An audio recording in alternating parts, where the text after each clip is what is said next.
بسم اللہ الرحمن الرحیم۔ السلام علیکم۔ محمد شفقت اپنے چینل میں خوش آمدید کہتے ہیں۔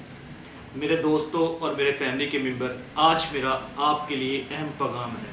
جیسا کہ پاکستان تحریک انصاف کے چیئرپرسن عمران خان نیازی صاحب نے تمام پاکستانی عوام سے اتوار والے دن 8 بجے مہنگائی کے خلاف احتجاج کی کال دی ہے۔ یہ ہمارا بنیادی جمہوری حق ہے کہ ہم مہنگائی کے خلاف احتجاج کریں، پرامن احتجاج کریں۔ میرے آپ بھائیوں سے ریکویسٹ ہے، پڑھی لکھی یوتھ بہن بھائیوں بچوں سے ریکویسٹ ہے کہ آپ اس احتجاج میں شامل ہو کے اپنا جمہوری حق رائے استعمال کریں۔ کینڈلی نکلیں پاکستان کے لیے۔ اگر ہم آج اپنے پاکستان کے مستقبل، اپنے بچوں کے مستقبل کے لیے نہیں نکلیں گے تو کب نکلیں گے؟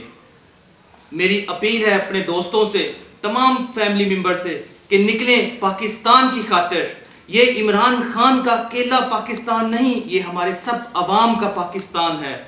اپنے مستقبل کے لیے، اپنے بچوں کے مستقبل کے لیے نکلیں پاکستان کی خاطر، پرامن احتجاج کو مضبوط بنائیں۔ یہ حکمرانوں کو دکھائیں کہ ہماری عوام بے وقوف نہیں ہے۔ اوکے کٹ۔